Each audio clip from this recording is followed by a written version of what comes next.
Bonjour à tous et bienvenue, c'est Gaël dans Apprenez la Web Radio. Je suis très heureux d'être avec vous pour profiter pleinement de cette rentrée. Et avant justement de reprendre la suite logique des différentes séries que nous étions en train de faire juste avant les vacances, c'est-à-dire la programmation musicale ou encore la communication pour bien faire connaître notre travail et notre radio, eh bien je vous propose aujourd'hui de nous livrer à un petit jeu de questions-réponses. Alors vous allez retrouver des sujets qu'on a déjà abordés parce que certains posent des questions parce que j'ai pas été assez précis, assez clair ou que je ne réponds pas à 100% à leurs attentes. Donc ça c'est très bien, c'est positif. Et puis il y a d'autres questions qui me sont posées et qui sont souvent des questions auxquelles j'ai déjà répondu dans la vidéo, mais comme la personne n'a pas été regardée jusqu'au bout, voilà, c'est assez amusant. D'ailleurs, je vous montrerai les statistiques une prochaine fois, on fera une vidéo spéciale sur les statistiques de la chaîne YouTube. Vous allez voir qu'en fait on voit, alors pas qui fait quoi, mais on voit vraiment beaucoup de choses et notamment on voit que bien sûr une vidéo de 25 minutes, en général la moyenne c'est les gens vont regarder 6 minutes en moyenne, 6-7 minutes, vous allez comprendre et c'est dommage parce que du coup vous passez à côté de toutes les informations que je peux donner au fur et à mesure. Mais bon, on va voir ça dans une prochaine vidéo. En attendant, on s'intéresse aux questions-réponses. On va parler donc de micro, de casque, de publicité et de traitement de son. Restez avec nous. Première question, est-ce qu'il y a une distance standard entre la bouche et le micro ? Alors la réponse est oui et non en même temps. Voilà, c'est cadeau. Ouais, c'est comme Emmanuel Macron, c'est le en même temps, vous savez. Non, en fait, ça dépend de plein de choses. Ça dépend de la voix, d'abord, on va travailler là-dessus. Vous avez des voix qui portent, donc vous pouvez être plus loin du micro. Vous avez des voix qui portent moins, donc il faut être plus proche du micro. D'accord ? Donc ça dépendra vraiment de vous. Vous pouvez avoir deux voix quasi identiques sur la sonorité, mais l'un qui va la faire porter et l'autre pas. Ça dépend d'où vous la placez dans votre colonne d'air. D'accord ? Moi, personnellement, j'ai pas forcément une voix qui porte. Par contre, j'ai une voix assez grave qu'on entend bien. Et ça m'a souvent posé des problèmes à l'école, notamment, je pouvais pas faire un commentaire ou chuchoter avec quelqu'un sans que le prof sache que c'était moi. Pas de chance, hein, c'est comme ça. En tout cas, quoi qu'il arrive, eh bien voilà, donc vous avez cette voix, elle vous appartient et ça, je ne peux rien y faire. Par contre, après, je peux vous donner des astuces. Par exemple, ça dépendra de la manière de ce que vous allez animer. Tout simplement. Par exemple, si vous faites de la radio parlée, interview, flux, animation globale, etc., eh bien, vous vous rapprochez du micro. Se rapprocher du micro, ça va feutrer un peu la voix, ça va surtout prendre la présence de la voix, vous donner beaucoup plus de présence dans les enceintes et les haut-parleurs de ceux qui vont vous écouter et tout ça. Le fait d'être proche, ça va aussi limiter les bruits parasites, les bruits d'ambiance, le petit écho qu'il pourrait y avoir dans la pièce, même s'il n'y a pas beaucoup d'écho, etc., etc. Ça va calfeutrer tout ça et vous allez donc avoir une voix beaucoup plus suave, beaucoup plus sympa. Et être proche du micro, ça va donner cela, n'est-ce pas ? Maintenant, attention, ne soyez pas trop proche du micro non plus, selon certains micros. On va voir ça dans un instant. Voilà, donc ça sert à ça. Maintenant, si jamais vous faites une voix off, une voix pub par exemple, « Hi Pepito, comment está ?» Hein, bon, je le fais très mal parce que alors là, j'ai pas du tout préparé. Et puis Pepito, je le connais pas, alors c'est très difficile de l'imaginer. Mais dans le principe, vous avez compris, il me faut de l'air. Il me faut de l'air, pourquoi ? Parce que ma voix, elle a besoin de prendre de l'espace. Ma voix, elle a besoin de se répercuter dans les murs et de revenir éventuellement dans mon micro avec ou une légère réverb ou carrément de l'écho. Ma voix, elle a besoin de prendre de la place, de s'exciter, de s'extérioriser, de respirer, d'accord ? Donc on parle pas de la même manière si on fait de la pub, si on fait du jeu par exemple, hein, ceux qui font des jeux en ligne et tout ça, ils peuvent être très loin, ils peuvent crier parce que tout ce dont ils ont besoin c'est qu'on les entende finalement, hein, mais c'est vrai que quand on est un confident, quand on est proche, quand on est animateur radio, en général on est très proche du micro. Quand on fait une voix pub, une voix production, on est plus loin, tout simplement, d'accord ? Donc ça, c'était le deuxième point. Et le troisième point, ça dépend du micro aussi. Par exemple, sur ce genre de micro, vous pouvez être très proche ou plus loin. D'accord ? Vous allez simplement monter le son, vous n'allez pas avoir de souffle en principe, donc vous allez plutôt avoir le choix entre une voix très présente et une voix beaucoup moins présente. Un chanteur, par exemple, parlera et chantera beaucoup plus loin du micro qu'un rappeur, par exemple, qui lui va plutôt manger le micro. D'accord ? Ça donnera plus de présence à la voix. C'est un choix. Vous avez aussi les micros broadcast, comme les SM7, par exemple. Et là, pareil, il faut presque être à bout touchant par rapport à la bonnette, parce qu'un SM7 n'a pas tellement d'impédance. Si vous êtes déjà à 2 cm ou à 5 cm, on vous entendra déjà beaucoup moins, voire plus du tout. D'accord ? Et enfin, vous avez les micros chants, comme le SM58, par exemple, ou le TT1, qui sont très sensibles à l'impédance. et à la force que vous avez dans vos P et dans vos B, etc. Parce que ce sont des micro-champs, et du coup, si vous parlez très très proche de ce micro-champ, vous risquez de saturer la capsule, pas le son, le volume ou quoi que ce soit, mais du coup, ça va faire un truc un peu désagréable. Donc là, effectivement, il vaut mieux parler entre 2 et 5 cm, voire même un petit peu plus si c'est vraiment un micro-champ, 5-6 cm, ce serait pas mal. Donc voilà, en général, ce que je vous conseille, moi, c'est l'équivalent de la largeur d'un doigt, pardon, celui-ci, sinon c'est pas sympa pour vous, la largeur d'un doigt, ou alors tout simplement 2 doigts comme ça, pour les micros en général, mais pas plus, d'accord, pas moins surtout. Et puis évidemment, si le mieux c'est de travailler au casque, c'est comme ça qu'on sait si oui ou non on a un bon son ou on n'a pas un bon son. Allez, on passe justement à la suite, c'est une question sur les casques. Que me recommanderais-tu comme casque audio pas trop cher dans un budget d'environ 100 €? Un casque neutre. Alors, oui, pourquoi pas.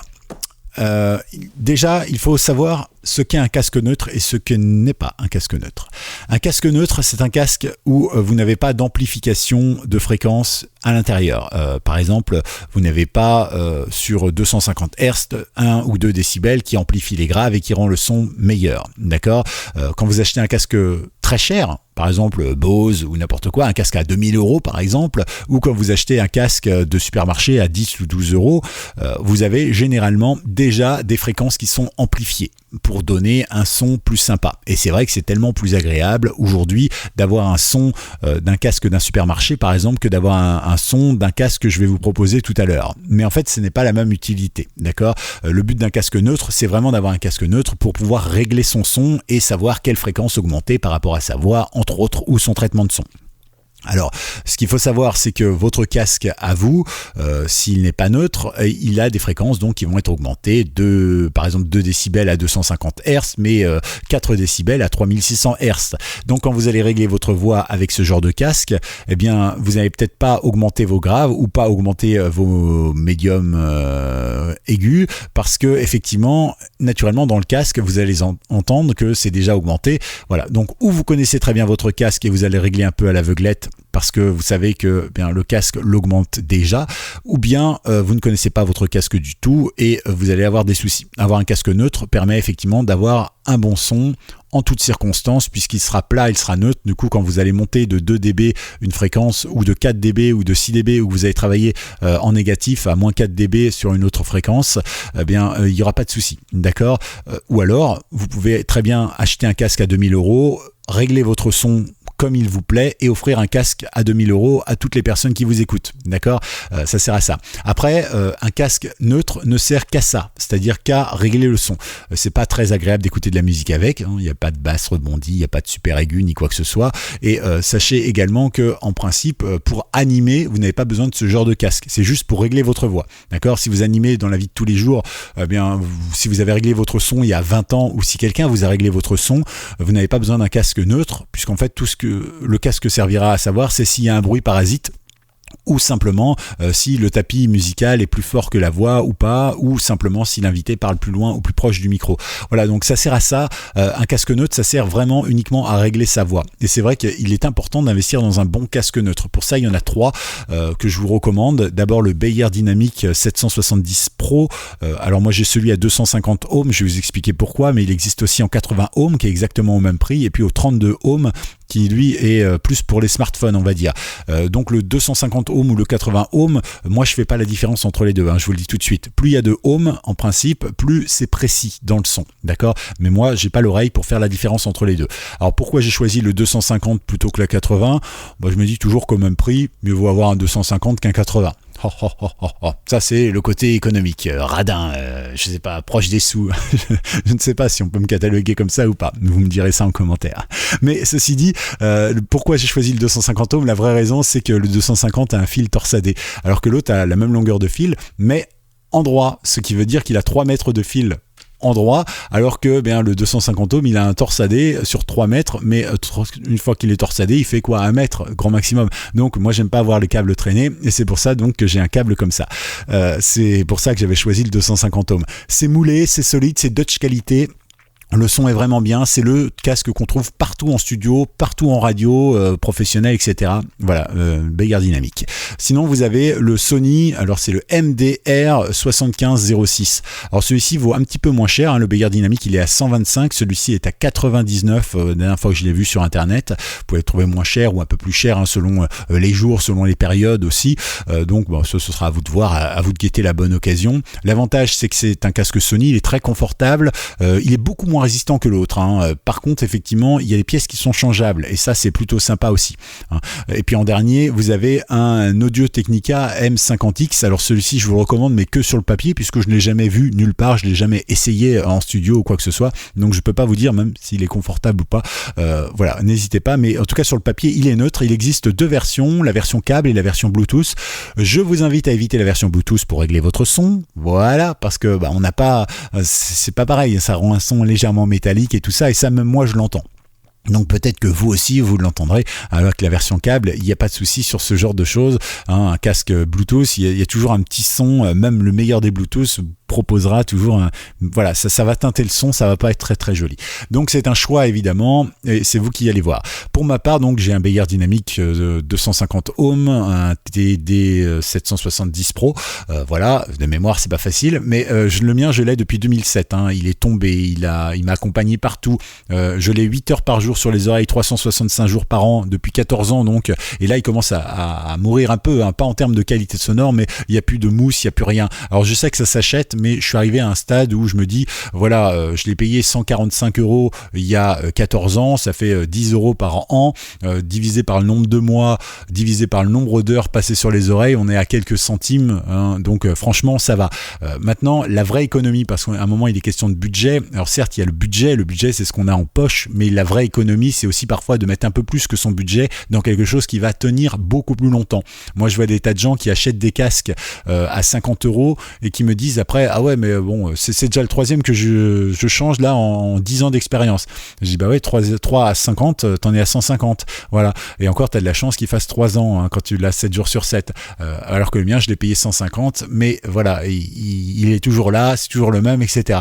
Voilà, donc vous avez vraiment deux poids deux mesures, c'est comme les tables de mixage ou comme le traitement de son. Moi j'en vois beaucoup, ils me demandent ce qu'ils peuvent acheter. Alors je donne plusieurs références parce que j'aime pas faire de la pub pour une seule marque, mais c'est vrai qu'en général je donne plusieurs références et systématiquement ce sont des marques, j'ai toute confiance en elles, même si je connais pas le produit, je sais que le son sera bon en toutes circonstances et que le matériel va tenir dans le temps. Et généralement les gens se disent ah ouais mais en fait elle est pas belle ou quoi que ce soit, et puis ils achètent quelque chose genre Behringer, vous savez, hein, vous montez le potard, vous appuyez sur un bouton, le son part, voilà, c'est génial, c'est auto-starté, c'est fadé, c'est génial, c'est vrai. Mais le seul problème, c'est que Behringer, quand ils soudent leur câble, ils soudent déjà de manière un peu douteuse, mais surtout, il n'y a pas de filigrane d'or dessus ou quoi que ce soit qui va enlever les parasites. Les aigus, les graves sonnent pas très très bien. Le compresseur, il a un son horrible. Et en réalité, quand les gens achètent ça, eh bien, ou elle claque dans les 2 ou 3 ans, ou ils la changent dans les 2 ou 3 ans. Donc ils auront dépensé 250 au lieu de 360 par exemple,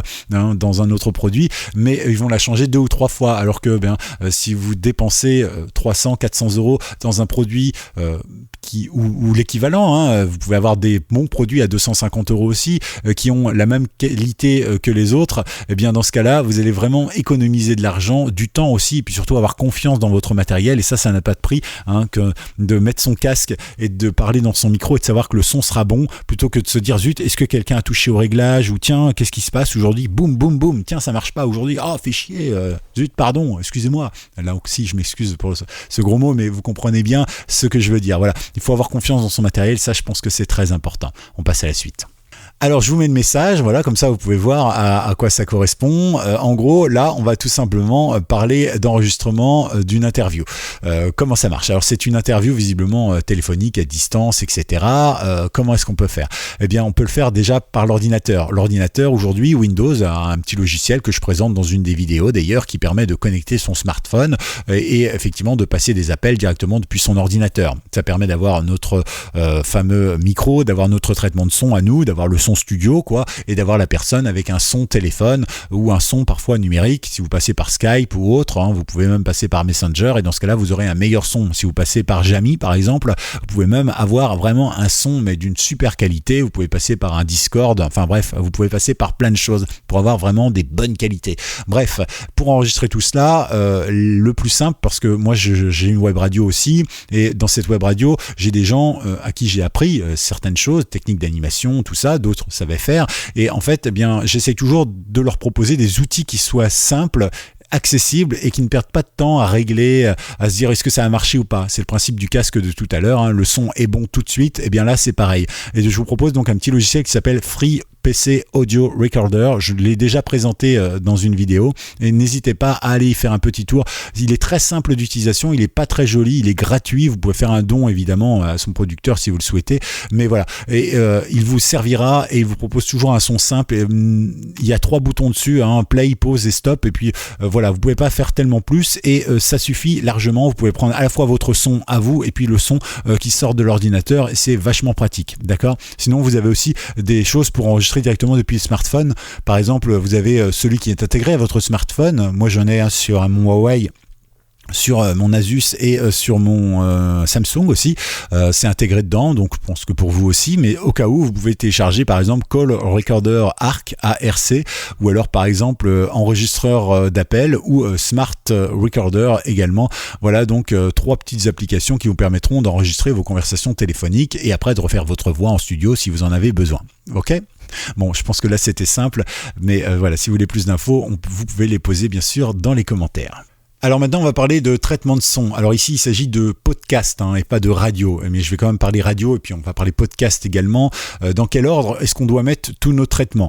Alors, il faut savoir qu'en radio, le son, par exemple, là tel que vous l'entendez, c'est le son que je produis pour toutes les radios FM, parce que alors vous allez dire oui c'est un peu léger peut-être, pas vraiment, oui et non, mais ça suffit en fait, hein. Quand vous parlez dans une radio FM, vous parlez dans votre micro, il y a un compresseur et un égalisateur derrière, et puis c'est tout quoi. Après ça part au traitement de son final qui va donner un son radio au jingle, à la musique et à votre voix également. C'est pour ça que si vous compressez trop, vous traitez trop là directement, et que vous envoyez ça et que ça repasse dans le traitement de son, il va y avoir un souci, vous allez avoir un son dégueulasse. On voit plein de tutos sur internet de gens qui règlent leur voix façon radio. Il suffit de taper ça sur internet et vous allez voir que les gens en fait ils utilisent 5-6 effets pour rendre leur voix mais version radio, mais avec ça il n'y a pas besoin de traitement de son final.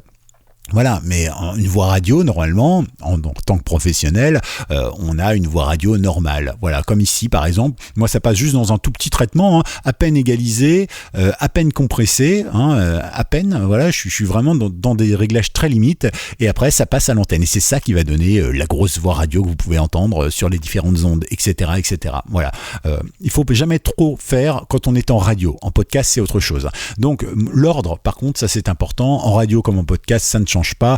Moi, je conseille toujours d'utiliser le compresseur d'abord. Le compresseur, c'est ce qui va ramener la courbe la plus haute de votre voix vers la courbe la plus basse pour qu'il y ait le moins de chemin à faire, hein, comme ça, sur votre courbe. Et ça va vraiment permettre de donner une sorte de voix plus compacte, plus forte. Pas forte dans le volume, mais plus compacte, effectivement. D'accord ? Et puis ensuite, je mets toujours, moi, l'égalisateur derrière. Pourquoi ? Eh bien, tout simplement parce que, eh bien, ça va redonner un peu de dynamique à la voix. Quand je vais monter, par exemple, d'1 décibel à 250 Hz, eh bien, ça va augmenter le son sur 250 Hz juste d'1 décibel. Donc, ça va redonner un petit peu de puissance à ma courbe. Et après, effectivement, on va pouvoir traiter le son si jamais, eh bien, on est en podcast. D'accord ? Donc, pour moi, ça se passe comme ça. C'est toujours le compresseur, puis la voix en égalisation. Vous pouvez faire l'inverse, hein, ça ne changera rien vraiment en termes audio, sauf si vous écoutez au casque non traité, etc., etc. Mais dans le principe, voilà, ça ne changera rien. Mais il vaut toujours mieux mettre le compresseur d'abord et puis la voix après. Je trouve que ça fait une plus belle dynamique. La courbe est plus belle en tout cas. Voilà. Après, vous pouvez utiliser des maximiseurs, des spatialisateurs. Voilà. Vous pouvez bien sûr gérer aussi l'élargissement du champ stéréo, ce que vous voulez. Voilà. Vous mettez tous les traitements que vous voulez, mais vous les mettez après. Ça, c'est certain. Voilà. Quoi qu'il arrive, vous terminez toujours par une normalisation, hein, peu importe ce que vous faites en radio ou ailleurs, normalisation pour redescendre la courbe la plus haute à moins 1 dB par exemple, ou à 0,1 dB pour que ça ne sature pas, d'accord ? Ça c'est important. Passons à la suite.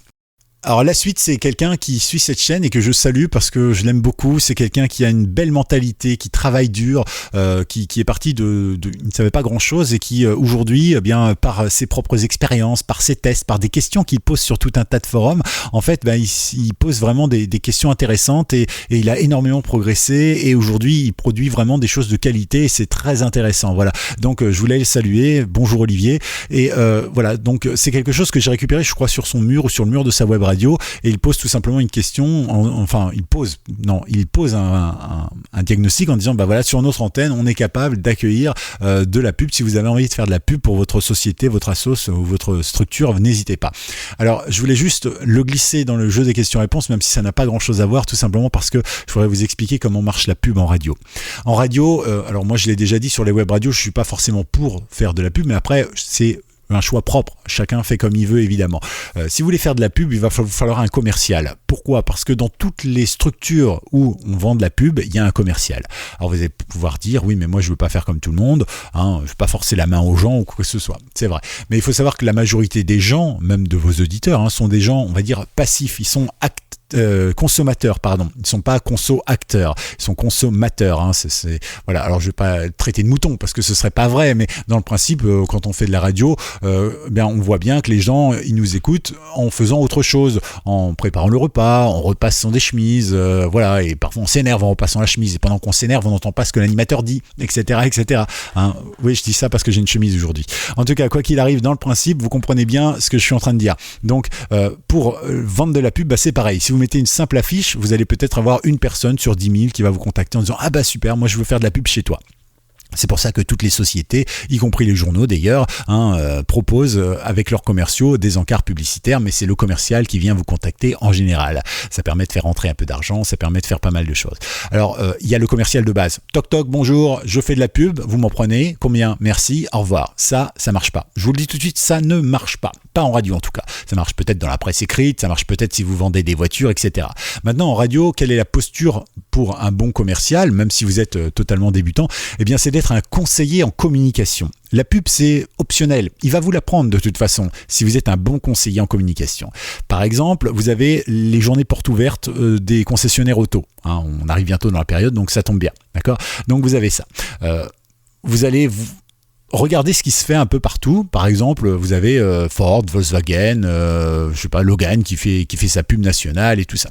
Vous allez voir votre concessionnaire du coin, vous ne lui dites pas vous en Assio vous faites de la pub, pourquoi vous en faites pas chez moi ? Ça marchera pas. Par contre, si vous lui dites voilà, j'ai vu que c'était la période des portes ouvertes, tous les concessionnaires le font, vos concurrents, vous aussi j'imagine, donc il va vous dire oui ou non, etc. Si vous dites oui, vous avez la possibilité de lui dire j'ai vu également que vous aviez de la publicité nationale, donc ça c'est très bien parce que c'est bien pour la renommée de votre marque, etc., etc. Il dit le seul problème c'est que vous êtes un petit peu oublié dans l'histoire, c'est vous qui êtes au contact du public, c'est vous qui êtes en local et tout ça. Je pense que pour la notoriété, pour le prestige, pour le confort, pour faire encore un peu plus de pub par rapport à vos concurrents, vous démarquer et tout ça, c'est peut-être bien de dire que vous êtes là, basé à Loudéac, à Pontivy, à Rennes, à machin, etc. D'accord ? Donc voilà, vous allez devenir un conseiller. Évidemment, vous allez vendre la pub de la même manière, mais en fait, la façon dont il va vous percevoir et dont il va percevoir votre discours ne sera pas du tout la même. Ça, je le sais parce que j'ai fait des études de commerce. Alors du coup, ça aide, effectivement. Et puis, ça fait longtemps que je travaille en radio également. Nous, dans les études de commerce, on a appris à frapper aux portes, à mettre un pied dans la porte en disant « Excuse-moi, mais... mon aspirateur, ma liste de bibliothèque, de livres, de bibles, de machin, tu me l'achètes, d'accord ? J'ai horreur de ce genre de choses. Moi, j'ai toujours été dans le conseil et c'est vrai que en radio, j'étais plutôt performant là-dedans parce que justement, je savais parler avec passion de mon métier, de mon média et de tout ce qu'il pouvait apporter aux gens. Et je pense que ça, c'est important. Si vous leur montrez que votre média n'est pas là pour vendre de la pub, de l'espace pub, mais que vous êtes là pour promouvoir et faire briller encore un peu plus fort à la personne que vous allez voir, je vous garantis, vous allez vendre beaucoup plus de pubs. Je vais vous donner un exemple tout simple. Il y a une dizaine d'années, j'étais encore en poste à l'époque. J'étais indépendant, mais pas tout à fait encore. Et j'étais dans une radio où il y avait 2 fois 8 minutes de pub par heure. C'est gigantesque. Et ce, de 4h du matin à 23h le soir. On s'en sortait plus. Le patron, au bout d'un moment, il dit, écoute, j'ai écouté la radio, c'est inaudible. On va augmenter les prix de 20%. D'accord ? Les écrans sont tombés à 2 fois 5 minutes de pub par heure, pardon. Donc vous voyez, baisse, mais il y a eu 20% en plus de rentrée d'argent. Et simplement, comme le travail était fait avec les commerciaux pour qu'ils soient des conseillers, eh bien en fait, malgré le fait que le prix du spot est pris 20%, les clients sont restés. Et du coup, au bout de quelques mois, 2 mois, 3 mois, je crois, eh bien, on était de nouveau à 2 fois 8 minutes, sauf qu'on avait 20% en plus. Vous voyez comme quoi, si on sait créer une relation de confiance avec quelqu'un, finalement, plus tard, vous pourrez afficher les tarifs que vous voulez, vous pourrez vraiment faire quelque chose. Si votre conseil vaut le coup, on restera chez vous. Et je pense que c'est ça qui est important. Aujourd'hui, ça sert à rien d'avoir un commercial qui va frapper à 200 portes tous les jours et va vous ramener 200 nouveaux contrats tous les jours si la personne ne re-signe jamais par derrière, parce que c'est épuiser quelqu'un. Alors que si vous avez un bon commercial qui à la fois est là et qui vous donne satisfaction dans le sens où il va aider ses clients, permettre d'arranger les choses, etc. Eh bien dans ce cas-là, votre commercial aura fait un bon travail, ce sera facile pour lui parce qu'il aura une part de clients fixes et puis en plus vous pourrez donc utiliser tout le temps de votre commercial pour faire des choses, par exemple, eh bien aller chercher de nouveaux prospects, de nouveaux clients. Donc voilà, il y aura des clients qui vont lui tomber tout seuls dans l'escarcelle, parce que effectivement, ce seront des clients qui ont déjà travaillé avec lui. Et puis il y aura des nouveaux clients qu'il va devoir aller conquérir, mais il aura toujours des références en disant voilà, j'ai travaillé avec un tel, j'ai travaillé avec un tel, j'ai travaillé avec un tel, ça s'est plutôt bien passé, etc., etc. Donc voilà. Et puis n'oubliez pas que chez les commerçants et notamment dans les petites villes de 20, 30, 40, 50 000 habitants, les commerçants se connaissent ensemble, donc ils parlent de vous aussi. Ah, j'ai fait de la pub là-bas, n'y va pas, c'est pas bon. Ou alors, waouh, c'est super, le type il pro, il conseille bien, il t'oblige pas non plus à acheter, il vient te voir parfois avec des idées, des choses comme ça. Voilà. Donc pensez à ça, c'était juste un petit truc parce que c'est vrai que la pub on en a déjà pas mal parlé, mais toujours dans des choses un peu, dans des vidéos un peu séparées. Donc je m'étais dit que je pouvais aussi en glisser une là-dedans. Voilà donc pour cette vidéo questions-réponses. Si vous avez des questions, bien sûr, vous pouvez en poser. Pensez à vous abonner, à liker. Nous, dès la semaine prochaine, je pense qu'on va parler programmation musicale, reprendre là où on en était. Alors, vous restez avec nous. Pensez à bien vous abonner et à la semaine prochaine sur Apprenez la Web Radio.